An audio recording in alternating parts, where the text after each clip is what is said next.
Saya bercerita dari perspektif saya aja. Oke. Kegelisahan saya, kegundahan saya, kesebelan saya sama tokoh-tokoh politik yang ingkar janji misalnya gitu, yang dulunya bujuk-bujuk Gus Dur untuk maju, tapi juga kemudian menjadi orang yang melengsarkan kan gitu. Gitu. Cara saya mengatasinya kan tadi ditanya. Iya, betul. Saya dulu ngambil kickboxing, Mas. Tinju.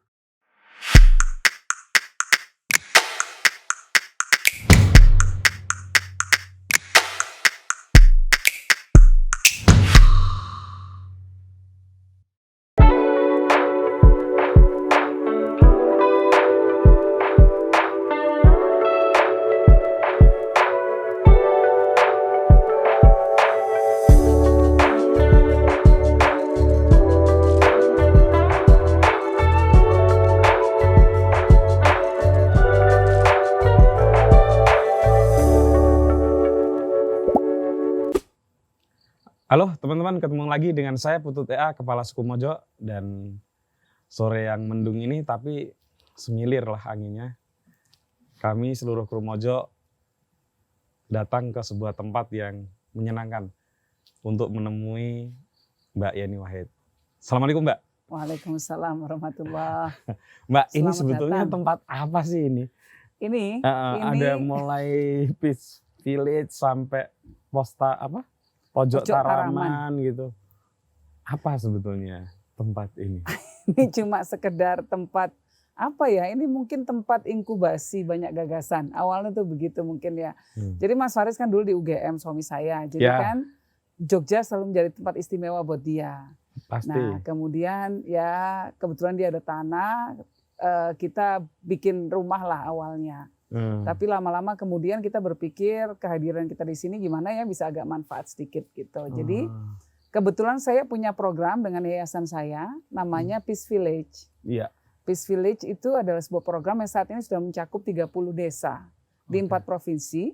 Di mana kita mencoba untuk membangun ketahanan di tingkat desa, resiliensi gitu ya. Dengan menggunakan 3 pilar. Yang pertama pilar ekonomi. Yang kedua pelatihan tentang kebinekaan, penghormatan terhadap keragaman, toleransi gitu. Yang ketiga penguatan perempuan. Nah program ini bekerja sama dengan PBB, badan PBB yang namanya UN Women.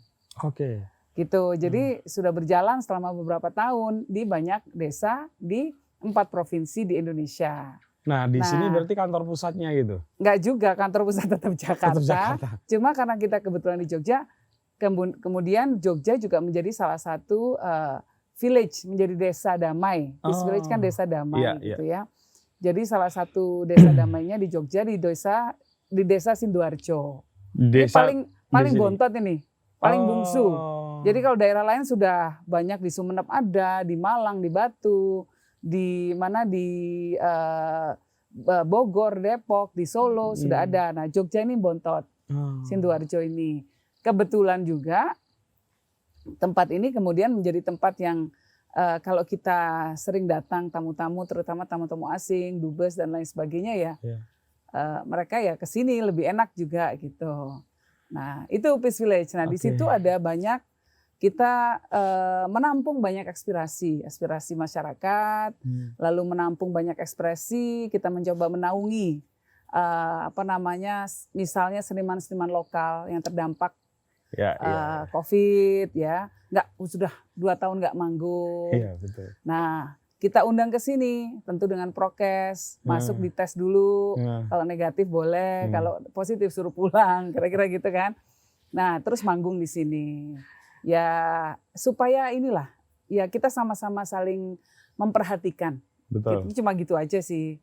Terus kemudian ada eksperimen-eksperimen Mas Faris juga. Misalnya dia sedang mengembangkan yang namanya local beef. Ya jadi daging lokal supaya kualitasnya ketika sudah diolah itu tidak kalah dengan daging impor. Bisa nggak? Bisa. Itu mulai dari cara motongnya. Terus ada yang namanya aging gitu ya, proses agingnya gitu, sehingga rasanya manis sekali. Kita udah bikin blind testing buta. Testing butarnya nggak dikasih tahu ini ya, piringnya chef gitu diundang, suruh ngerasain gitu ya. 2 piring beda-beda, yang satu daging impor, satu daging lokal. Oke. Ternyata pada milih yang lokal. Oh gitu ya. Jadi dari situ kan kemudian kita bisa membantu petani, peternak maksudnya. Itu intervensinya dari mulai makanan, input makanan. Mulai dari input makanan pasti gitu, tapi juga ketika penyembelihan. Gitu kita bekerja sama dengan UGM, peternakan UGM salah satunya gitu. Nah ini pojok Taraman ini adalah semacam ini tempat eksperimennya. Sudah jadi etalasenya ini. Jadi disinilah daging-daging itu kemudian dipersembahkan, disajikan ke publik, dibuka untuk umum supaya ada sustainabilitas atau kesinambungan kan kira-kira gitu. Nah, di sini juga menggunakan bahan-bahan yang di-sourcingnya dari petani-petani lokal. Di resto ini? Di resto ini. Dijamin kalau udah pernah makan di sini pasti balik. Jadi lengkap banget dan luas banget saya lihat tadi ya. Saya baru pertama kali datang ke sini. Oh itu sih pelan-pelan ya Mas, pelan-pelan awalnya juga nggak gitu. Terus mulai terlihat desa. Terkenal tuh waktu banyak perupa, banyak musisi ya yang datang ke sini gitu. Iya. Jadi kebetulan waktu itu juga perupa-perupa mungkin juga sama ya, mereka kehilangan ruang untuk berekspresi selama pandemi. Banyak pihak ya. Lalu kemudian kita undang untuk melukis bersama. Ya sebetulnya hanya sekedar untuk, kan pernah ada masa lockdown. Betul. Kita nggak bisa ketemu siapapun, hanya keluarga kita nggak bisa keluar rumah. Nah, dalam masa-masa ketika sudah nggak ada lockdown lagi, ketika nggak ada PPKM, itu kita undang mereka, kita ya sekedar bergurau, makan-makan, melukis bareng gitu. Dan itu sepertinya ini ya, ikut juga menambah gairah Mbak Yeni Wahid ya untuk kembali ke hobi lama.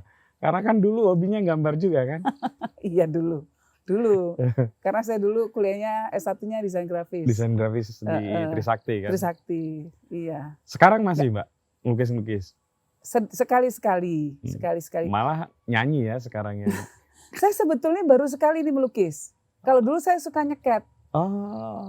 Nah, kalau saya pas lagi bosen, waktu dulu kan kalau ikut Gus Dur nih, ke mana-mana ya, ke luar negeri gitu. Terus suka bosen pertemuan, apalagi pertemuan multilateral gitu kan.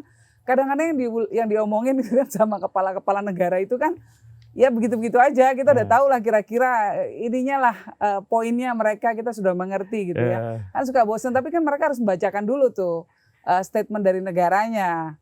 Itu kan bahasa-bahasa formal dan lain sebagainya. Saya suka bosen, saya suka gambar, menyeket wajah para kepala negara di sana gitu. Itu yang dikumpulin nggak Mbak? Dikumpulin nggak? Ada yang saya kasih ke mereka. Ada yang masih di saya juga. Misalnya Hugo Chavez. Kebetulan di buku. Jadi sama beliau ditanda tangan, dikasih tulisan gitu bahasa Spanyol. Gitu. Dan itu belum pernah dipamerin ya? Nggak usah malu. Terus saya pernah lucu deh kejadiannya. Waktu itu saya lagi nyeket. Nyeket, gini kan lagi nyeket gitu. Yang saya sedang seket itu waktu itu adalah Perdana Menteri Thailand namanya Chuan Lek Pai. Saya lihat tuh gerakannya dia kok kayaknya juga nyeket nih orangnya gitu kan. Beneran nih gitu kan, udah iya nih kayaknya dia nyeket gua nih. Aku nyeket dia nyeket saya, kelihatannya begitu. Begitu selesai pertemuannya, saya datang ke tempat dia, saya tinggal gusur bentar, saya lagi ke tempat dia. Dia juga datang ke tempat saya, bener dia nyeket saya nyeket dia. Terus ditukar? Iya tuker-tukeran. Tuker-tukeran. Itulah lucu ya. Sebentar, tuker-tukeran enggak ya? Iya kayaknya tuker-tukeran ya. Tuker-tukeran ya. Mungkin itu kali pertama ada anak seorang presiden yang dalam pertemuan penting nyeket ya. Udah bosen, nyatet udah banyak. Ini sama aja nih poin ini.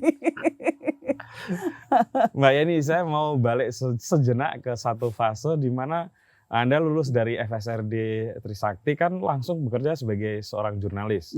Jurnalis beneran ini teman-teman. Karena meliput di daerah-daerah konflik dan di media yang sangat terkenal ya. The Sydney Morning Herald. Di Timur-Timur saat konflik, di Aceh gitu. Kemana-mana lah begitu. Nah, kemudian di fase selanjutnya tiba-tiba gitu ya. Alam menghendaki mendampingi Gus Dur menjadi seorang presiden gitu. Iya. Itu Pertama kebayang nggak Mbak waktu itu Gus Dur akan menjadi seorang presiden? Nggak kebayang. Makanya waktu begitu Gus Dur diumumkan sebagai pemenang, itu mungkin nggak tahu ada fotonya apa enggak. Saya begini, nggak nyangka. Kita semua di gedung DPR kan, ini beneran nih gitu. Terus nggak nyangka. Dan saya kemudian harus berhenti dari pekerjaan juga gitu. Iya. Saya bilang sama bos saya, I'm sorry gitu, saya nggak bisa masuk hari ini gitu. Saya sudah jadi putri seorang presiden. Bapak saya baru kepilih jadi presiden. Susah nih sekarang gitu. Nah itu kan berarti jumping activities ya. Terus aktivitasnya langsung melompat ke satu aktivitas yang sama sekali berbeda gitu. Fase apa yang paling menarik dari seorang jurnalis yang turun di daerah-daerah yang konflik, ya liputan-liputan yang menantang gitu, tiba-tiba mendampingi seorang presiden yang notabene adalah seorang ayah sendiri gitu. Jadi kan menjadi jurnalis itu menjadi orang yang berada di luar arena. Kita menonton, tapi kita punya kewajiban untuk menggali kebenaran dan kemudian menyajikan kepada orang yang membaca atau melihat ya. Dan saya waktu itu karakter dari koran kami juga investigatif. Ya. Jadi pastinya kita hard news juga gitu ya. Dan kadang-kadang juga ada features, jadi cerita panjang tentang suatu hal yang kerap perlu mendapatkan perhatian publik. Misalnya pernah kekeringan panjang di Gunung Kidul ya, pernah kita report juga gitu. Liput ke Gunung Kidul juga. Iya, liput Gunung Kidul, laporin ke di koran saya, kita tulis gitu. Jadi orang Australia tahu pernah ada kekeringan di Gunung Kidul. Nah, jadi kemudian beralih menjadi orang yang berada di arena. Yeah. Itu sulit. Sulit kenapa? Karena sudah tidak objektif. Pasti subjektif dong kalau sudah di arena gitu ya. Nah, kenapa kemudian saya juga memutuskan berhenti? Kan nggak ada gunanya. Pasti semua apa yang saya katakan akan dianggap subjektif. Saya juga pasti tidak akan bisa menghilangkan bias saya. Padahal ketika menjadi jurnalis harus tidak punya bias. Okay. Nah, jadi itu pengalaman yang paling utama ya. Jadi berada di luar arena, pindah ke dalam arena, dan kemudian berinteraksi dengan orang-orang dengan berbagai macam kepentingan. Betul. Dan tidak bisa lagi mengambil jarak. Ini sudah terlibat. Kalau sudah terlibat kan ya ada emosi, ada kegelisahan, ada informasi yang sangat A1 yang tidak bisa di-share ke publik. Ada proses-proses yang mungkin tidak terbayangkan oleh masyarakat yang kita tahu gitu ya. Yang kadang bikin sebel, kadang bikin marah. Karena nggak mungkin dia dilontarkan juga ke publik ya. Tidak mungkin dilontarkan juga ke publik gitu. Nah itu memang agak apalagi ketika berhadapan dengan kepentingan-kepentingan para aktor-aktor politik yang belum tentu adalah kepentingan masyarakat. Wah itu berat sekali. Langsung gitu rasanya kan. Karena elit politik itu pasti ada dalam tegangan aktor-aktor yang punya kepentingan itu kan. Pasti. Itu gimana cara menyikapi konflik batinnya gitu, Mbak? Karena kan tidak semua aspirasi masyarakat kemudian ya harus bisa menerima penyalurannya dalam politik elit gitu. Pasti dan dan kadang-kadang ya memang kita tidak bisa, pengennya lari sprint membuat perubahannya, tapi ternyata orang-orang sebelahnya tidak bisa menerima, kan kira-kira gitu. Jadi akhirnya mau nggak mau harus sabar, menata pelan-pelan fondasinya. Pasti pengen ada demokrasi di Indonesia, institusinya kuat, super kuat, kan gitu. Tapi kan banyak pihak-pihak di Indonesia yang belum siap menghadapi konsekuensi dari demokrasi, misalnya keterbukaan pers, keterbukaan ekspresi dan lain sebagainya. Harus pelan-pelan kan ini, diajaknya pelan-pelan. Misalnya kita mau berantas korupsi, pengennya cepet, tapi kan nggak mungkin semua ditangkepin. Betul. Harus melalui proses hukum. Harus ada proses pembuktian, kan gitu kira-kira. Dan supaya nggak ada gejolak masif juga ya. Dan supaya nanti semua orang masuk. Iya betul. 20 tahun yang saya kira ya untuk umur politik menjadi presiden mungkin singkat ya, tapi kan warisannya panjang ya yang dilakukan oleh Gus Dur. Tetapi itu jelas 20 tahun yang saya kira cukup menegangkan karena hampir tidak ada kontroversi dan serangan yang 20 bulan. Maaf, 20 bulan. 20 bulan yang penuh dengan tekanan Kalau 20 politik. tahun hampir mirip Pak Harto nanti. Ya, kurang lebih 20 bulan kan. Nah itu ada yang diingat nggak Mbak, di 20 bulan itu yang paling mencemaskan tentu sebelum pelengseran ya. Selain itu gitu. Saya nggak mau cerita kalau soal-soal ini ya, saya rasa sudah banyak yang bercerita analis segala macam. Saya bercerita dari perspektif saya aja.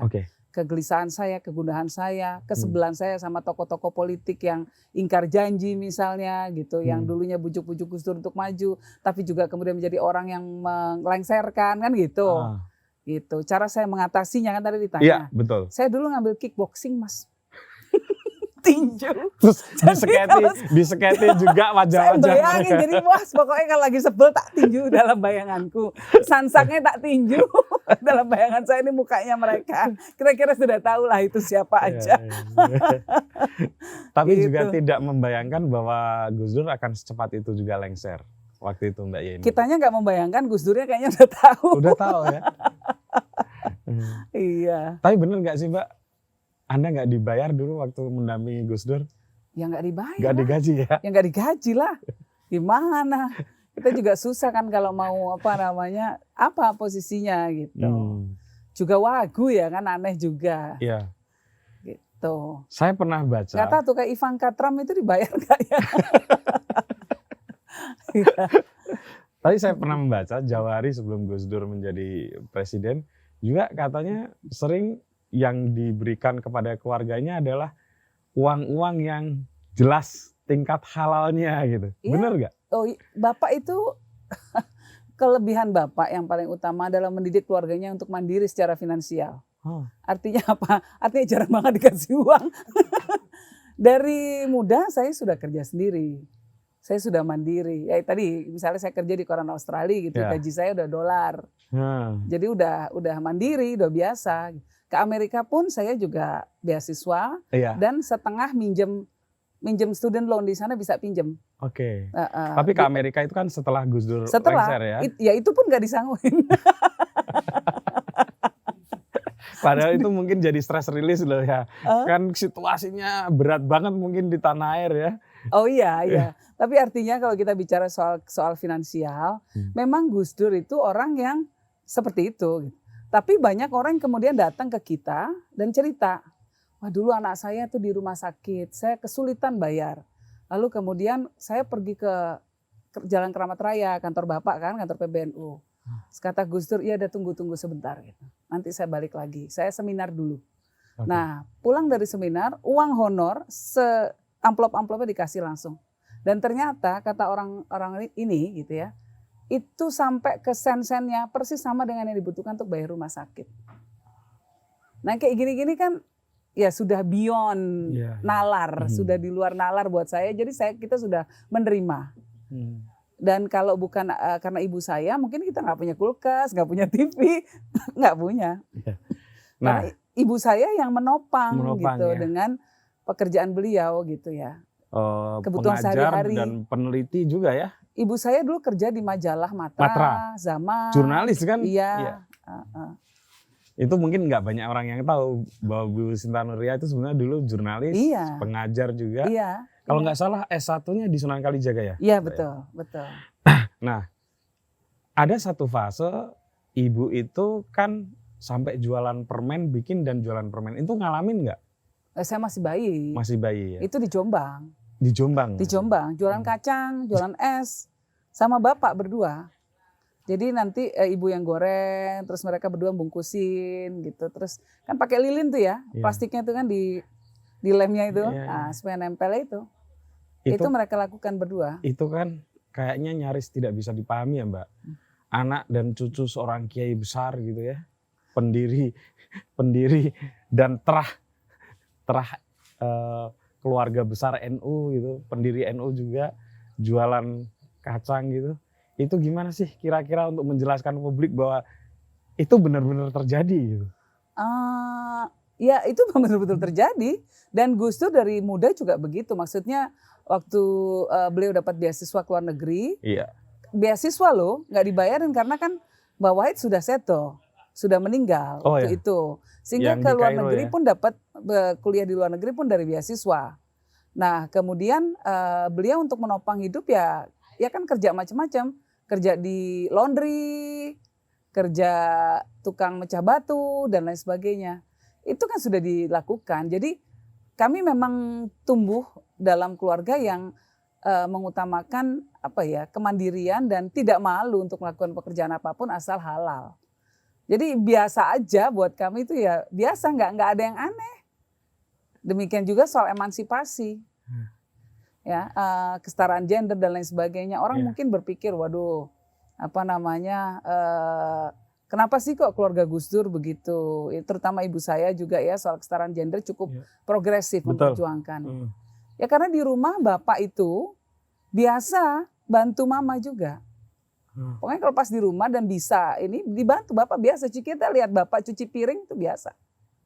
Dan bahkan ketika saya bayi, ibu saya cerita kalau si bayi Yeni ini nangis, yang bangun dari tempat tidur ngambil bayi ini dari boxnya untuk diberikan kepada ibu saya untuk disusui, ya bapak.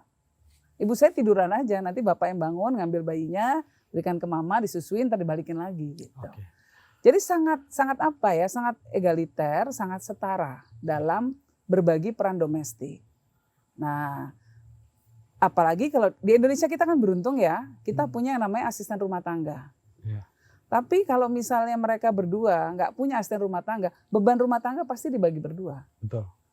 Nah itu membuat, jadi buat saya nggak ada yang aneh dengan konsep kesetaraan gender karena sudah dilakukan di rumah, nggak pakai teori. Langsung praktek. Langsung gitu. praktek ya. Udah dialami sejak kecil begitu. Betul. Nah sekarang polanya berulang dengan suami saya kan. Iya. Mas Faris juga gitu ya, sering masak. Dia yang lebih pintar masak dibanding saya kan. Iya. Kalau saya masak kan pasti orang cuma bilang Masya Allah gitu hasilnya.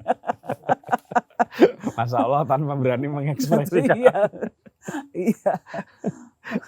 Nah, yang mungkin juga bikin penasaran banyak orang nih, Mbak Yeni ya. Kalau seorang kiai, seorang ulama besar gitu ya, mendidik anak laki-lakinya kan jelas. Gitu. Tapi kalau mendidik seorang anak perempuan tuh biasanya bagaimana? Dan di keluarga Mbak Yeni itu bagaimana? Terutama mendidik ilmu agama. Sama aja, sama yang lain disuruh ngaji juga. Kalau nggak mau ngaji ya dicubit. Kan kira-kira gitu ya. gitu. Kalau sama cuman nggak di ya. pesantren ya, karena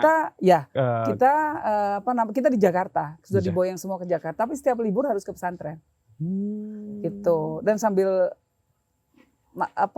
nangis-nangis karena lihat temennya libur kemana kita harus dikirim ke Jawa Timur, pasti ke Jombang. Jadi kayak short course gitu ya? Iya, tapi setiap libur. Setiap libur ya? Iya. Dari kecil. Rata-rata di Jombang? Iya pasti di Jombang. Gitu, dititipin ya di keluarga di Jombang ya belajar ngaji macam-macam di sana. Kalau yang ngajarin ngaji kalau nggak salah kalau di rumah lebih banyak ibu ya? Ibu, mama, iya.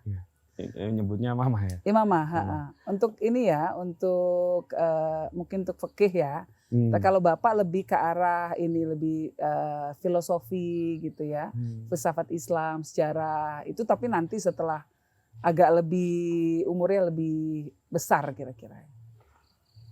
Nah, di pesantren yang model kemudian orang-orang dengan putrinya yang tidak hidup di sebuah pondok pesantren dengan yang tidak tinggal di pondok pesantren itu biasanya dibedakan nggak sih Mbak? Nggak tahu ya, kalau saya kan mungkin orang lain akan membedakan. Tetapi kami ini, saya sulit menilai orang. Perlakuan yang berbeda. Kami selalu pasti akan kami kan orang yang punya privilege di Indonesia. Karena anaknya Gus Dur. Pasti akan diperlakukan berbeda. Kan memang masyarakatnya seperti itu. Jadi nggak bisa menilai. Nah, tapi mungkin untuk yang lain bisa berlaku ada perbedaan. Anak kiai yang nggak usah anak kiai yang mondok di pesantren sama yang tidak mondok di pesantren kan pasti mungkin juga secara nasab keilmuan bisa berbeda. ikatan historis juga berbeda.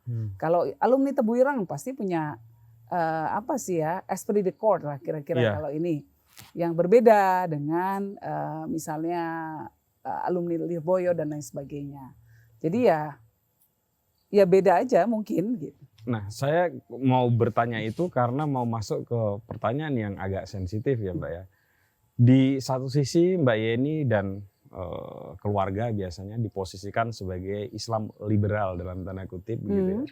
Tapi di sisi yang lain misalnya seperti kasus ketika banyak orang membuli kemarin itu kasus anak-anak kecil yang menutup telinga waktu mau divaksin, justru Mbak Yeni bersuara cukup lantang bahwa kita harus menghormati mereka gitu. Nah, hal-hal kayak gitu tuh garis demarkasinya seperti apa sih? Seharusnya nggak ada garis demarkasi menurut saya karena memang kami karena itu ya setiap liburan pasti ke Jombang, di rumah juga ngomong bahasa Jawa, juga ngaji. Yeah. Jadi kami sangat kuat dengan kultur, cukup mengenali, cukup bisa sangat memahami kultur pesantren, kultur masyarakat santri lah kira-kira gitu ya, masyarakat yang lebih religius. Nah, ada ekspresi-ekspresi agama yang memang ekspresi agama, jangan dimaknai sebagai sebuah penindasan atau sebuah hal yang seolah-olah mereka tuh tidak menghargai kehidupan modern, bukan seperti itu gitu. Bukan mereka radikal. Problemnya bangsa ini, kita ini kan sekarang gampang sekali memberikan label, memberikan judul ke orang lain. Betul. Ya kan? Ini radikal, ini kafir. Ini apalah ya, tapi kategorinya kan dua itu, kategori besar itu. Ya. Nah, tapi ini tren bukan cuma di Indonesia sih. Ya. Tren ini di mana-mana gitu. Dan bukan hanya Islam ya. Bukan hanya Islam. Kalau di Amerika gitu ya, saya cukup akrab dengan kehidupan sana, atau di Eropa lah. Sama ya, itu Kristen ya basis ininya kan, Judeo-Christianity di sana kulturnya ya. Sama. Di Amerika juga sama, orang yang Kristen garis kerasnya itu juga sama. Michelle Obama itu pakai baju lengan, nggak pakai lengan itu dicerca habis, dianggap tidak Kristen, tidak cukup Kristen. Tidak cukup Kristen. Gitu. Nah jadi kemudian soal anti vaksin misalnya, kita melihat bahwa ada yang namanya vaksin hesitancy kan, keraguan-keraguan untuk melakukan vaksin. Itu di mana sih? Ternyata rata-rata ada di daerah-daerah yang super religius. Di mana aja tuh? Ya misalnya bisa di Aceh, tapi bisa juga di Papua. Betul. Gitu. Nah kalau di Amerika, walah setengah penduduknya nggak mau vaksin. Nah kalau di Eropa sekarang kayak di Jerman dan lain sebagainya, lagi naik semua kan? Betul. COVID-nya karena apa? Level orang yang divaksin cenderung lebih rendah daripada Indonesia misalnya. Orang Indonesia kan malah jauh lebih patuh pada pemerintah, jauh lebih punya nalar lah, gitu ya. Dan ada kerjasama antara banyak pihak untuk mengedukasi masyarakat, sehingga edukasi itulah yang membuat masyarakat oke, saya vaksin deh. Gitu. Iya.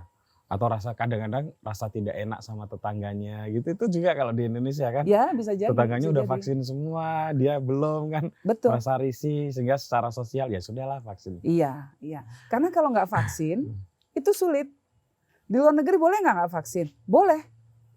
Tapi apa yang terjadi? Nggak boleh kemana-mana.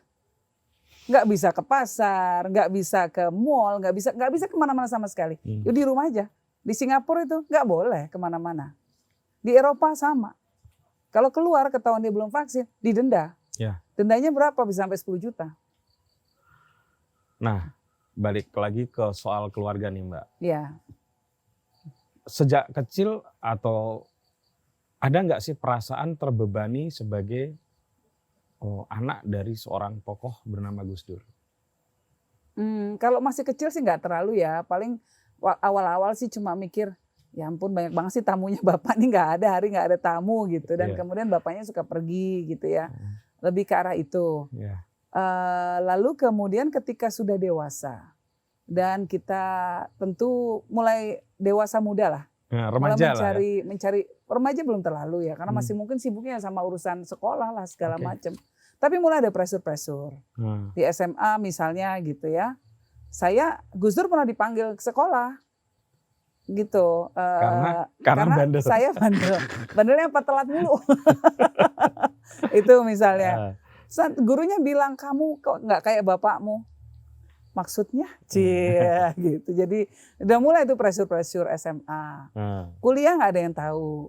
Oh, nggak ada yang tahu. Karena di Trisakti ya. Baru terakhirnya waktu itu ada demo-demo apa, saya ikut-ikutan. Langsung terdeteksi, oh anaknya Gus Dur. Gitu. Saya jadi wartawan pun tidak terlalu banyak orang yang tahu. Karena kan waktu itu belum sosmed, orang nggak tahu juga anak Gus Dur kayak gimana, keluarga kayak gimana. Paling bisik-bisik di antara anak wartawan gitu. Narasumber nggak semuanya begitu. Dan saya karena bekerja untuk media asing terbiasa menanyakan pertanyaan yang agak pedes. Gitu. Yang waktu zaman Orde Baru nggak boleh kan. Iya. Nah itu ya biasa aja, nanti baru narasumbernya tahu anak Gus Dur. Tapi rata-rata nggak tahu. Beban itu semacam beban sosial. Kalau beban politik gitu ya, kan tekanan terhadap Gus Dur itu sebetulnya sudah mulai lama terjadi ya, ketika beliau menjadi running untuk menjadi ketua PBNU. Nah, tekanan-tekanan politik itu juga sudah biasa dialami. Biasa banget. Pernah sebulan kita menerima ancaman di rumah gitu ya. Jadi telepon berdering, halo, kita mau bakar rumah kalian, gitu-gitu itu biasa kayak gitu. Jadi biasa. Tapi menurut saya itu yang membentuk karakter kita semua. Ya. Dan ini bicara dari tadi soal Gus Dur ya. Tapi yang membentuk kami itu bukan cuma Gus Dur, tapi juga ibu saya. Ibu saya itu figur yang sangat kuat sekali. Jadi ketika beliau kecelakaan, ya, itu sorry Mbak, saya potong ya. Itu pas kecelakaannya yang pas bareng Gus Dur nggak sih? Enggak. Beda ya? Seharusnya bareng Gus Dur tapi nggak jadi. Oh iya. Nah, beliau kecelakaan itu kan langsung lumpuh ya. Iya. Nah itu kan hidupnya berubah. Nah waktu itu beliau sedang ngambil S2 di UI. Ya? Kemudian di sana itu gedungnya rusak, sehingga liftnya rusak, sehingga kalau mau naik ke atas nggak bisa, padahal pakai kursi roda. Tapi ibu tetap tiap hari datang ke sana, ya karena beliau berpikir yang butuh ini kan saya, yang butuh ilmu saya bukan UI, saya nggak bisa nunggu. Tiap hari ditandu pakai bambu di atas kursi plastik, ditandu ke atas. Nah, jadi kalau ada adagium di belakang orang hebat selalu ada juga pasangan yang hebat, ini berlaku untuk ibu saya dan bapak saya. Iya. Nah, jadi kekuatan kami dibully dan lain sebagainya, bapak dibully dan lain sebagainya, itu dimitigasi oleh kekuatan ibu.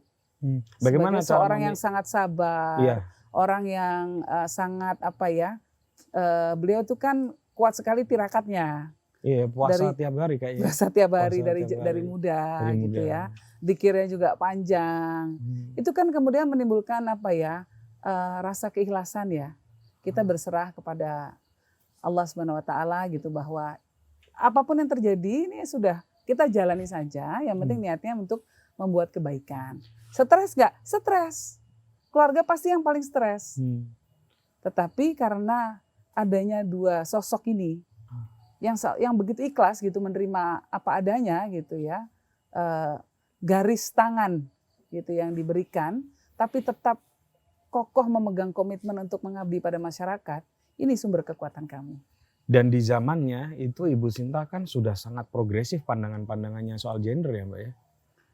Ibu kan juga belajar, ibu cerita dulu waktu di pesantren belajar kitab Qudulujen gitu ya, tentang kitab yang dipakai untuk mengajarkan tentang relasi antara suami dan istri. Nah, beliau di situ kemudian berpikir, ya Allah kok jadi perempuan gak enak banget sih gitu. Ya, disitulah kemudian kenapa harus begini, jadi perempuan kok susah gitu. Kemudian beliau mulai berguru, mulai banyak diskusi dengan ulama-ulama yang memang juga salah satu concernnya tentang kesetaraan gender. Ya, jadi kemudian beliau mulai menggeluti isu itu. Gitu. Ini termasuk tokoh pertama perempuan Islam ya yang menggeluti dan menyuarakan. Enggak juga. Kalau luar negeri banyak. Di Indonesia.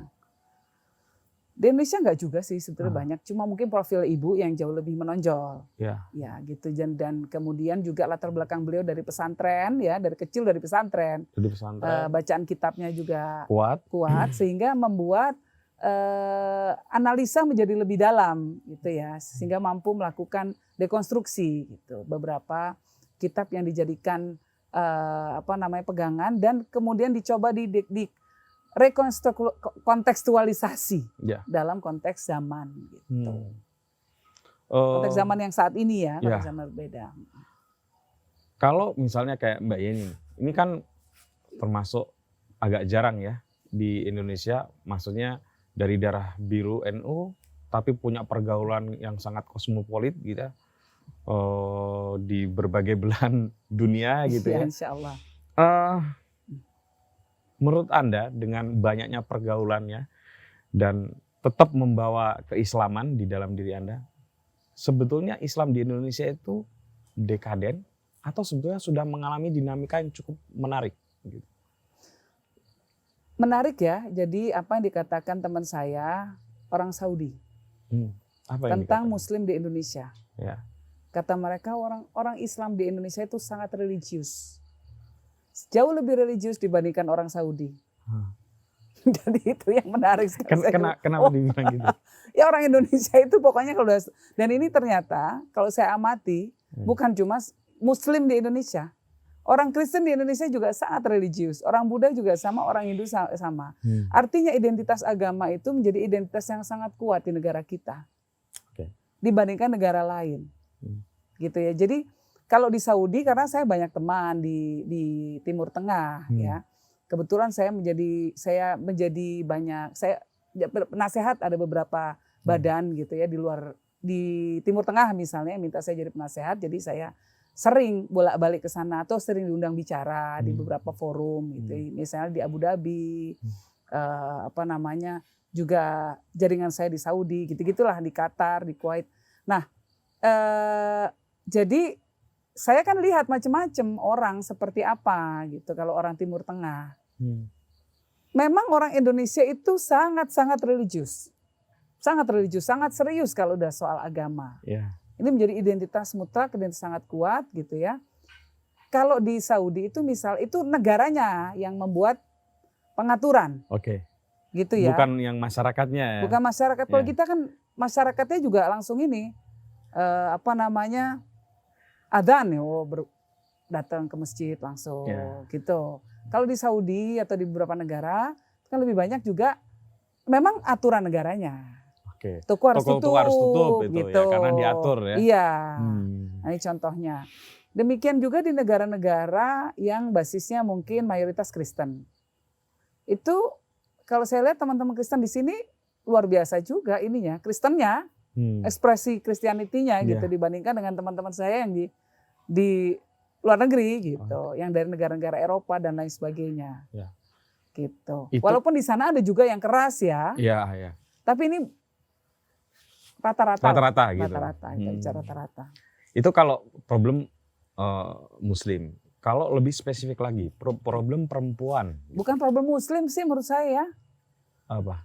Kalau saya tidak kayak radikalisme. Orang sering mengatakan bahwa Muslim radikal. Yang radikal di dunia bukan cuma Muslim. Kalau kita lihat di India, di sana ada radikal Hindu. Apa yang mereka lakukan? Mereka nyerang gereja, mereka nyerang masjid. Betul. Orang bawa sapi mau kurban di sana gitu ya. Nggak boleh. Dan bahkan bisa sampai dikeroyok gitu karena sapi dianggap hewan suci gitu ya. Nah, jadi kan sikapnya juga sama. Sikapnya kalau yang sudah kelompok radikal keras.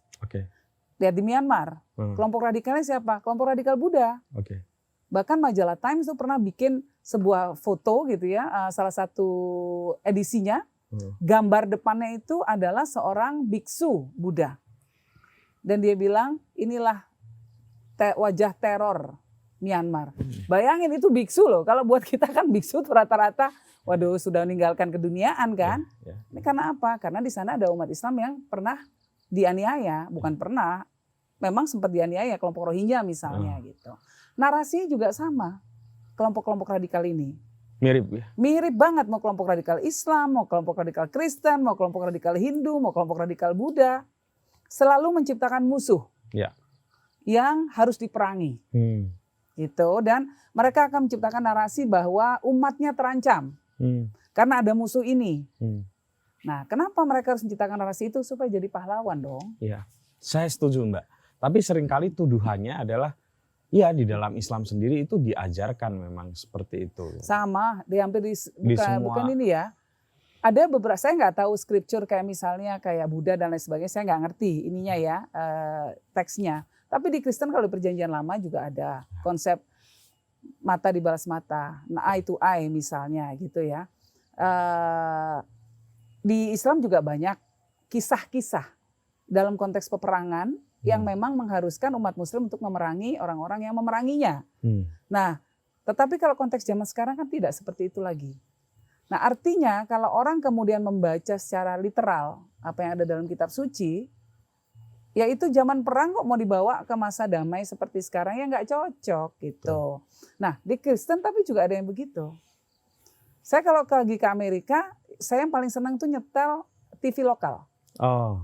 Kenapa? Di sana itu ada ceramah-ceramah tuh biasanya. Ceramah-ceramah pastor-pastor yang gitu ya? ekstrim. Iya, Wah, iya. ngomong musik soal kiamat sudah dekat Iya. apalah segala macam. Dan itu sama persis ininya cara membangun logikanya. Iya. Sama dengan kelompok-kelompok radikal di Islam. Cuma diganti aja kali, yang satu ini berdasarkan Injil, satu berdasarkan Quran. Logikanya sama. Nah, itu tren itu sebetulnya meningkat di seluruh dunia atau sebetulnya enggak gitu? Meningkat. Kalau berdasarkan risetnya. Ya. Risetnya. White Foundation juga ya? White Foundation bikinnya skala Indonesia. Skala Indonesia. Tapi kalau skala dunia Pew Research. Okay. Pew Research Center. Oke. Itu bisa diakses. Itu kira-kira sebabnya apa sehingga ada tren perpecahan seperti itu atau apa ya? Ya ekstremisme menguatnya sentimen ya. Sentimen identitas ya. Identitas. Menurut saya kalau yang sekarang adalah sosmed. Oke. Sosmed itu dengan algoritmanya memang dibangun untuk feeding atau memberikan informasi atau memberikan konten, ya, membanjiri orang dengan konten yang dia anggap disukai orang itu. Iya. Ya, kalau misalnya katakanlah waktu pemilu kemarin, saya dukung Jokowi, saya pasti akan terus dibanjiri dengan konten-konten yang menjelek-jelekan Prabowo. Betul.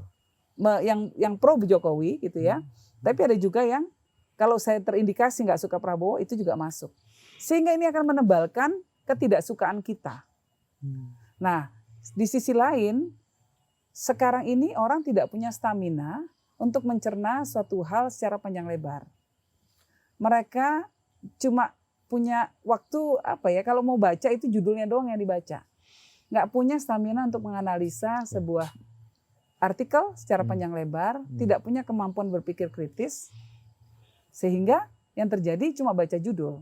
Nah, begitu judul, ini juga harus bersaing dengan judul-judul yang lain. Ya. Jadinya harus sensasional. Begitu sensasional, supaya diklik, ya kan, bait for click itu namanya. Ya. Inilah yang membuat orang kemudian suka salah paham kan? Karena antara judul dan sama isi nggak nyambung. Ya, tapi saya setuju itu dua hal itu, terutama juga algoritma. Algoritma itu seolah-olah memang menjerumuskan. Ya. Nah, kalau salah satu variabelnya itu, kira-kira apa pendapat Mbak Yeni untuk supaya tren seperti ini berkurang? Penyedia sosial media harus bertanggung jawab. Harus ada pressure atau tekanan terhadap mereka untuk melakukan proses mitigasi di dalam ininya sendiri, di dalam di dalam platformnya sendiri. Jadi konten-konten yang bisa menimbulkan kebencian, bisa menimbulkan kecemasan berlebihan, bisa membuat rasa takut, paranoia dan lain sebagainya, ya. Tapi yang bisa menciptakan kebencian lah terutama, harus dikurasi. Nggak boleh ditampilkan. Dan kalau nggak konten salah, radikal dan lain sebagainya gitu. Kalau nggak salah baru-baru ini Anda juga jadi korban ya, di saat ulang tahun yang memakai itu baju malekis. Ya, gimana sih Mbak ceritanya Mbak? Dan sekaligus ya klarifikasi lah. Klarifikasi. Jadi kan saya pas ulang tahun akhir Oktober. Nah, apa namanya? Anak-anak kan selalu maunya pakai kostum, mau pakai kostum. Kalau ulang tahun mereka suka pakai kostum. Ya, oke. Misalnya tema, sesuai tema. Sesuai tema. Kadang ada kostumnya SpongeBob, Ya. kartun, ya udah SpongeBob. Kostum tema dinosaurus, ya dinosaurus. Ada temanya Harry Potter, lagi suka gitu. Ya udah pakai Harry Potter, gitu-gitu kan. Oke. Nah, pernah kita coba apa begitu? Superheroes. Ya udah ya pada pakai baju Superman lah, pada pakai baju apa segala macam. Saya sama Mas Faris pakai kaos Superman sama Wonder Woman gitu-gitu kan. Ya. Nah, waktu ulang tahun saya juga begitu. Pakai kostum mama, kostum mama. Ya udah oke gitu. Nah, ini permintaan anak-anak ini permintaan ya. anak-anak buat seru-seruan. Apa ya? Nah, kan karena anak-anak saya masih kecil, kita kan suka nontonnya film Disney otomatis. Nah, ada film tentang Maleficent. Maleficent itu saya suka banget karakternya, karena menurut saya dia disalahpahami kan. Oke. Karena dianggap penyihir jahat gitu ya, dimusuhi. Padahal ternyata dia justru berjuang untuk melindungi banyak orang gitu kan, banyak makhluk gitu. Dan yang kedua dia bahkan rela mengorbankan dirinya untuk anaknya. Jadi kasih ibu yang luar biasa dari sana. Dia rela terbunuh kira-kira kan gitu untuk melindungi anaknya. Saya pikir kok keren banget gitu, orang yang disalahpahami sebagai orang jahat gitu. Ya udah, saya pakai itu aja gitu. Terus kenapa bisa? Wah langsung jadi bulan-bulanan katanya. Wah terutama ini ya dari kelompok-kelompok yang kalau saya lihat ya dari HTI lah segala macam. Wah langsung. Ini iblis, ketahuan iblis lah. Gimana tuh Bu, nggak pernah nonton film ya begini, ini langsung bisa menghakimi. Tapi biarin aja, menurut saya sih orang kalau memang sudah ingin menghakimi, ya itu problem dia.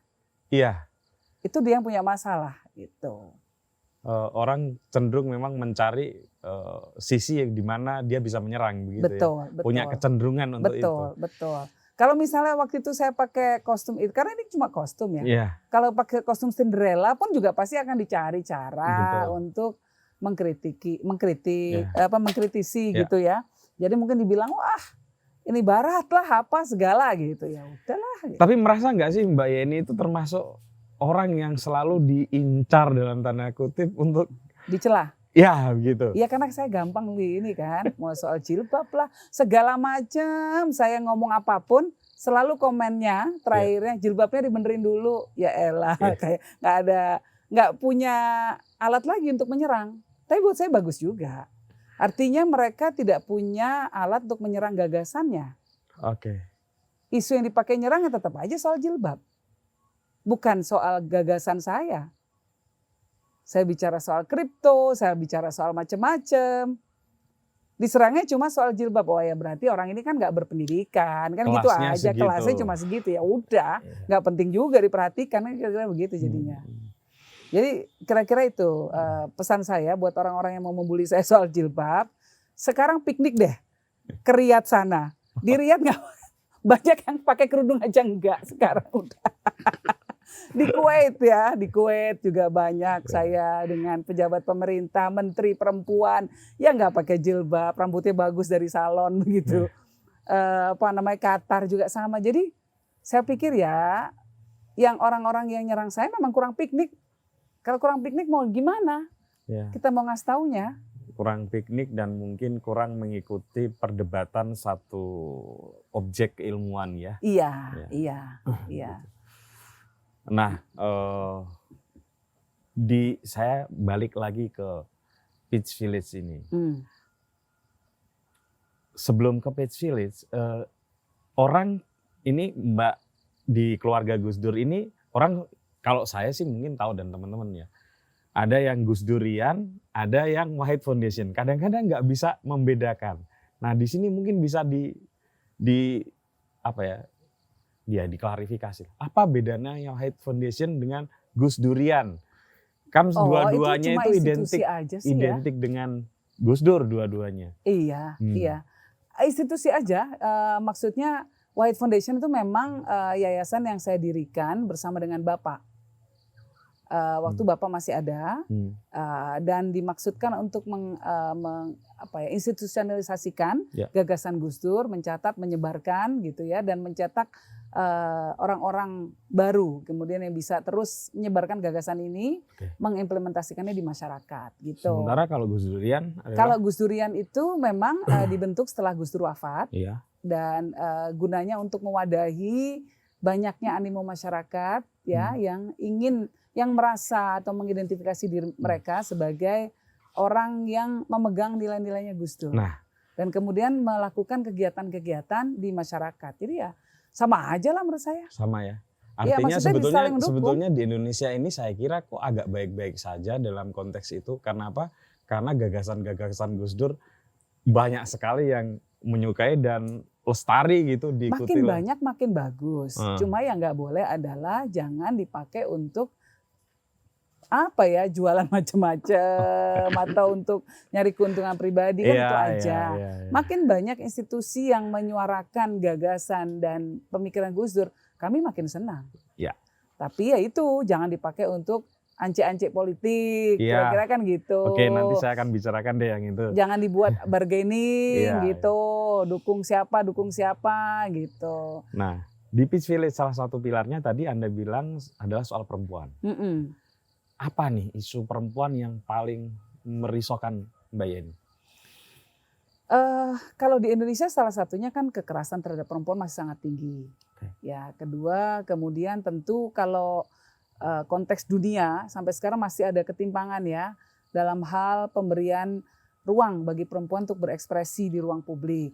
Nah, juga ada persoalan beban ganda yang disandang perempuan. Beban ganda di keluarga. Beban ganda di keluarga. Artinya ada keluarga-keluarga yang membolehkan perempuan untuk aktif di luar rumah, tetapi beban domestik tetap menjadi kewajiban perempuan. Padahal kalau pekerjaan-pekerjaan domestik ini kemudian dihitung secara finansial, ya, misalnya nyuci piring, bersih-bersih, nyuci baju, ngasuh anak dan lain sebagainya. Ini kan rata-rata masyarakat kita masih beranggapan tugasnya perempuan. Padahal kalau ini dihitung secara finansial, dihitung sebagai sebuah pekerjaan profesional, kira-kira keluarga itu nggak akan mampu membayar si ibu atau si istri. Kenapa nih contohnya gini, waktu saya di luar negeri, saya kadang kalau udah kecapean nggak bisa bersihin apartemen saya, udah banyak tugas gitu ya, saya panggil orang untuk bersihin apartemen. 1 jam bayarnya $60. Itu hampir 1 juta, 1 jam. Berapa banyak waktu yang dihabiskan oleh ibu kita setiap harinya, istri kita untuk masak, padahal kalau kita kemudian harus mempekerjakan seorang chef misalnya, juru masak, koki, berapa uang harus kita keluarkan? Kalau kita naruh baju di laundry, berapa harus kita keluarkan? Kalau kita membayar pengasuh anak, berapa? Pasti jutaan setiap bulan. Nah, kadang-kadang beban ini kemudian seolah-olah diremehkan, ya dianggap itu tugas perempuan. Serah kamu gimana caranya, pokoknya tugasmu. Nah, itu yang tidak fair menurut saya. Seharusnya dinegosiasikan antara pasangan. Dan dalam hal ini kalau buat saya juga, kalau misalnya bapaknya mau di rumah aja, misalnya istrinya mau kerja, nggak masalah toh ya, malah enak toh.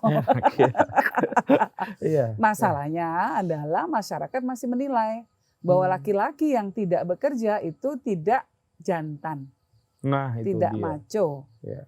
Nah, ini kan salah kaprah yang harus dibenahi. Kasihan kan? Orang lupa kalau di dalam konteks Islam gitu ya. Nabi Muhammad SAW itu bosnya itu perempuan. Nah, bener. Biasa aja kayaknya nggak gengsi gitu kan. Nah, ini kadang-kadang ini hal-hal yang salah kaprah yang kerap kita tidak kunjung kita selesaikan. Memang harus edukasi pelan-pelan. Edukasinya bertahap ya Mbak ya? Bertahap, dan anak-anak zaman sekarang lebih cair ya. Mereka lebih menyerap, lebih mampu untuk berpikir setara. Kalau saya lihat. Artinya sebetulnya isu dan solusi tentang persoalan perempuan di Indonesia itu mulai mengalami perbaikan ya? Sangat tergantung pada edukasinya pokoknya.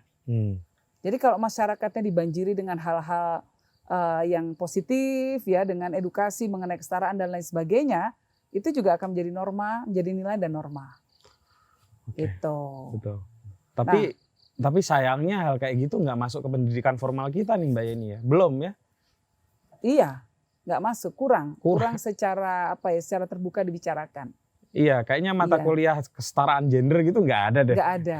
Atau pelajaran gitu ya. Iya. Pelajaran atau sub pelajaran lah. Iya. Masuk ke PPKN misalnya. Betul. Atau apa gitu. Seharusnya ya. Betul. Bagus itu Mas, diundang aja.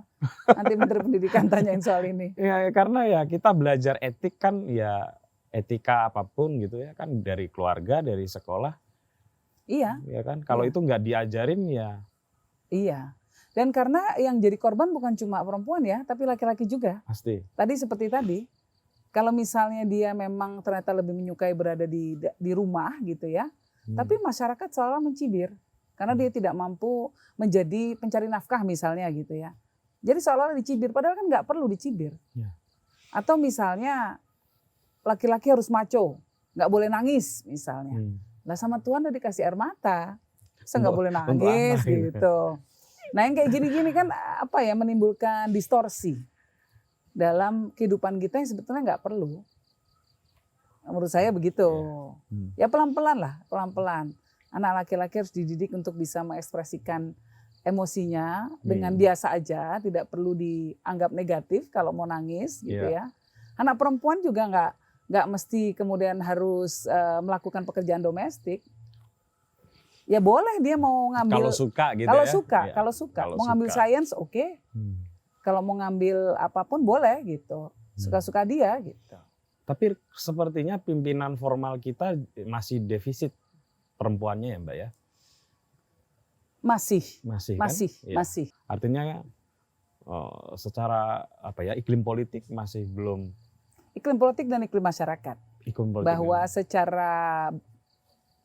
secara umum masih ada ketidakpercayaan bahwa perempuan bisa memimpin. Itu masih ada seperti itu gitu dalam cara berpikir masyarakat kita, bahkan di kalangan perempuan.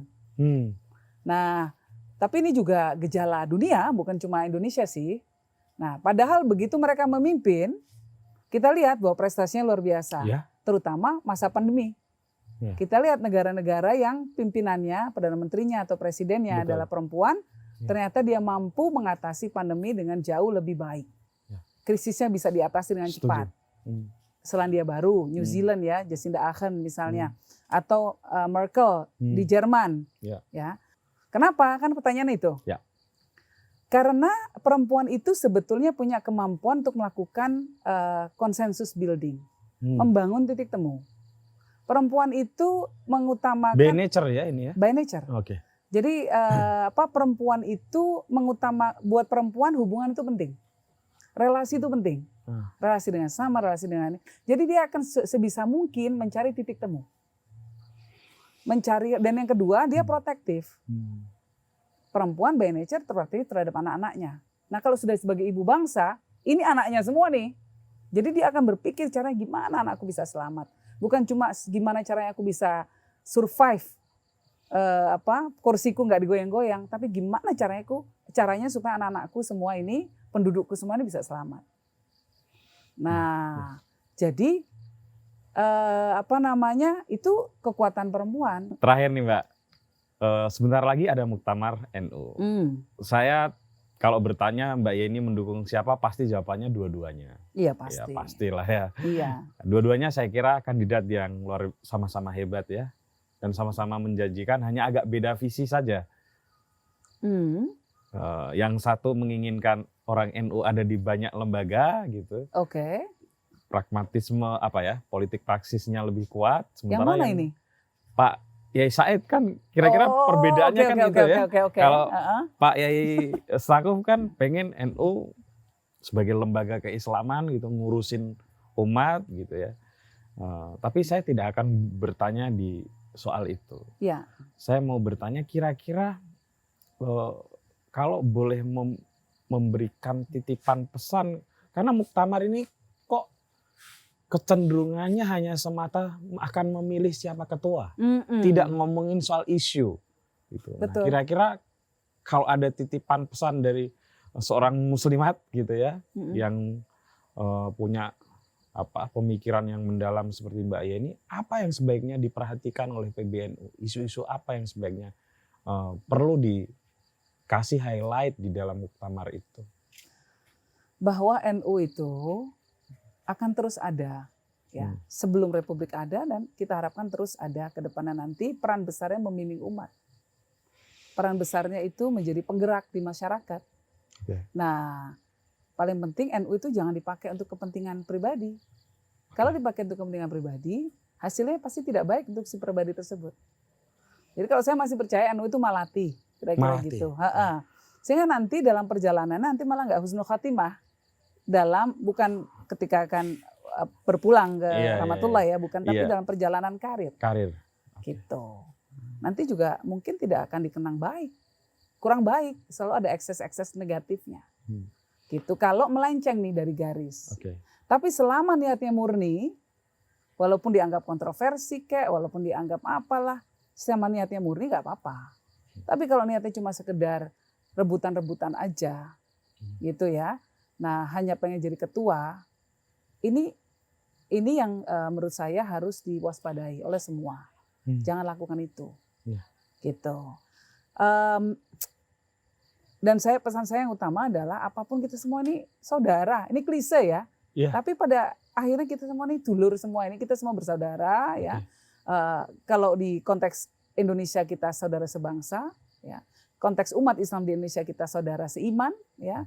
Kalau dalam konteks NU kita semua ini sama-sama Nahdien. Ya sudah gitu loh.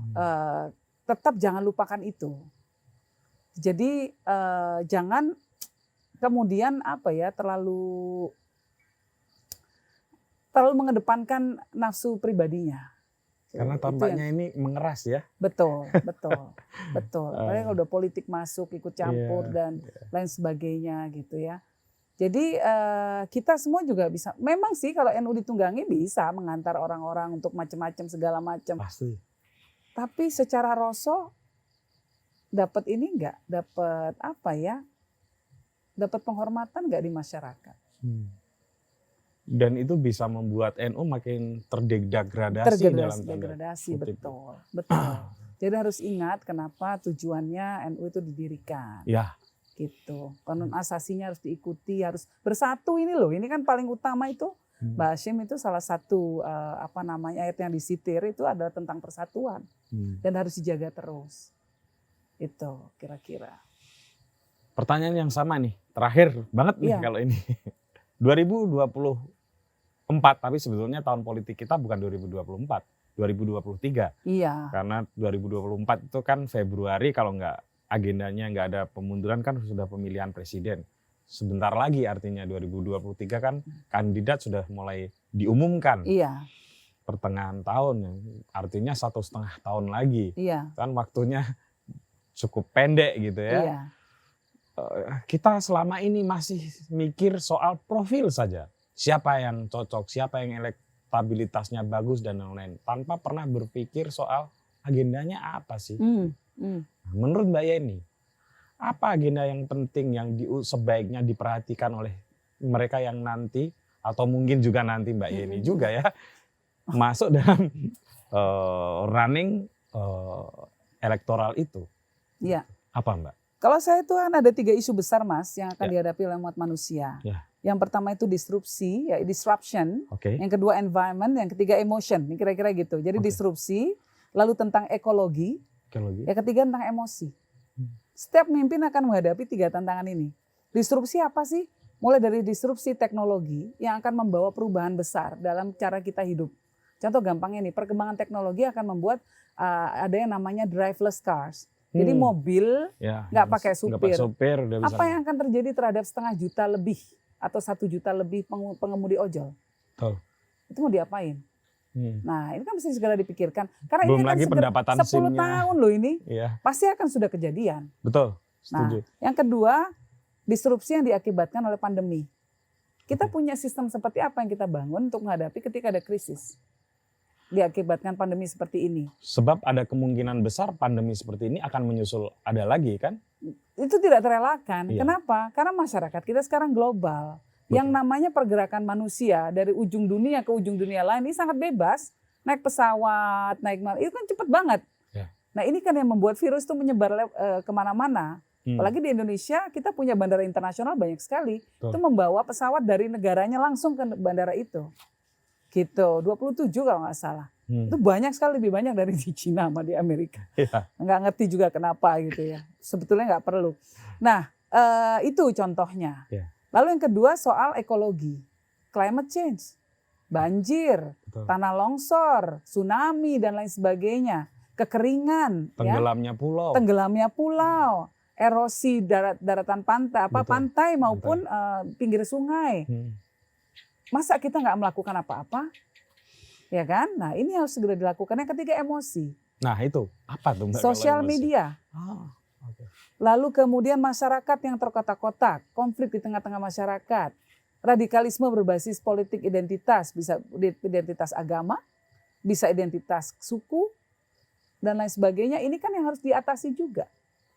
Nah, pemimpin ke depan ini, mau siapapun yang mimpin, ngadepin 3 hal ini. Jadi bukan cuma bicara soal kontrak pembelian senjata ke negara lain berapa triliun, mau kapal seperti apa yang kita beli, mau BUMN yang mana, di route-nya yang kita angkat, kan bukan cuma itu. Betul.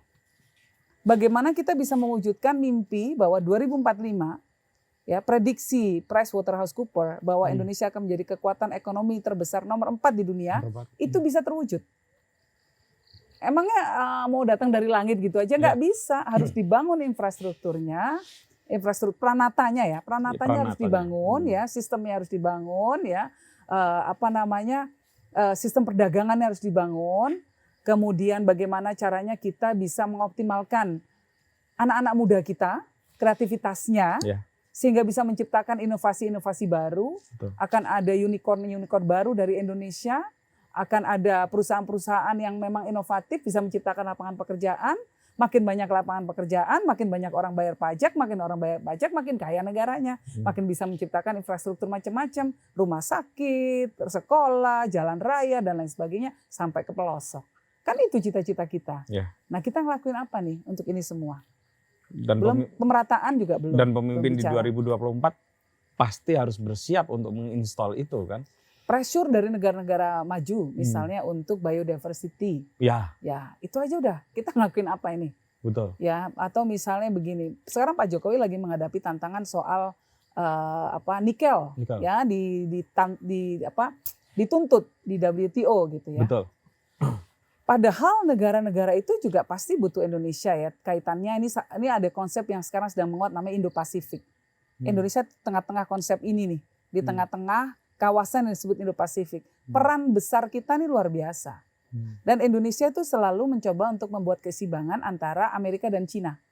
Kita kan nggak mau disuruh disuruh lihat salah satu, nggak mau. Karena dengan melakukan itu posisi tawar kita lebih besar. Nah, soal nikel dan lain sebagainya ini, karena posisi Indonesia di ASEAN juga menjadi sangat penting, ini bisa jadi posisi tawar. Komunikasi jangan cuma soal dagang, tapi diplomasi. Diplomasi di belakang layar juga harus dilakukan. Nih, contohnya begitu. Jadi bukan cuma Menlu atau Menteri Perdagangan, tapi duduk bertiga sama Menteri Pertahanan nih. Nah, kita lakukan secara orkestrasinya seperti apa nih gitu. Jangan hanya mikirin duitnya doang. Betul. Gitu ya. Soal isu haji, ya kan? Nggak bisa cuma Menteri Agama. Menlu juga harus ikut. Menteri Kesehatan juga harus ikut. Karena salah satu problem dari sisi Saudi ini yang saya dapatkan dari teman-teman Saudi ya, dari pejabat-pejabat Saudi ya. Katakan ini persoalannya adalah PCR kita. Yang katanya kadang suka nggak jelas. Karena waktu itu pernah ada jemaah umroh mendarat di Saudi, ternyata positif. Nah berarti kan menteri ini kesehatan harus duduk bareng nih sama Menteri Agama. Lalu Menlu, kenapa harus ada Menlu? Begini, Saudi kemarin lagi butuh kita. Kenapa? Karena dia lagi diserang soal soal kasus pelanggaran HAM di Jenewa. Nah, Indonesia kemudian mengambil sikap di mana kita tidak serta-merta hanya ikut agendanya orang-orang Eropa. Karena menurut kita waktu itu juga kalau saya nilai ya terlalu kasar.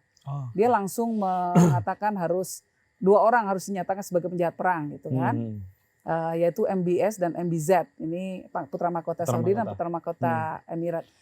Ini juga presiden yang menurut saya sih akan buruk ke depan kalau kita melakukan itu. Bisa-bisa presiden kita juga nanti bisa dibawa-bawa urusan-urusan kayak gitu kalau dikatakan ada yang mengatakan ada pelanggaran hak asasi manusia di Indonesia misalnya gitu kan. Nah ini contoh-contohnya. Artinya bahwa sekarang semua kebijakan itu memang harus komprehensif. Nggak bisa satu pilar, tapi koordinatif. Nah ini contohnya Mas yang menurut saya harus menjadi PR kita bersama ke depannya. Mengkoordinasikan banyak departemen, lembaga, kementerian ini sehingga bergerak kayak orkestrasinya cantik. Oke. Ini tadi mirip presentasi seorang calon presiden. Alah, ya orang enggak ini karena kan kalau saya suka baca dan saya suka diundang di forum-forum internasional gitu ya. Jadi ya suka ya menekuni lah isu-isu kayak gini. Saya pengen juga, maksud saya begini Mbak, ini tadi bukan hanya sekedar saya menyeletuk ya, tapi saya pengen orang yang nanti mau running jadi presiden atau wakil presiden atau apapun itu, bicara seperti yang Mbak Yeni ungkapkan. Jadi bukan hanya sekedar bicara hal-hal yang gimmick belaka untuk mengerek popularitas belaka. Anak muda harus diperkuat. Kesatuan bangsa harus kita tegakkan. Iya, kan? Kita harus kuat menghadapi COVID ya. Semua orang tahu gitu kan. Tapi ya apa gitu ya. Kira-kira itulah kenapa saya menyeletuk begitu ya. Baik Mbak Yeni, terima kasih banyak atas obrolan yang menyenangkan di tempat yang menyenangkan ini. Teman-teman, itu tadi obrolan saya dengan Mbak Yeni Wahid, salah satu tokoh perempuan yang saya kira kalibernya sudah bukan hanya nasional, tapi internasional. Banyak meraih penghargaan internasional juga. Dan ketemu lagi dengan tamu saya selanjutnya. Interlokal Mas, bukan internasional. Matur nuwun.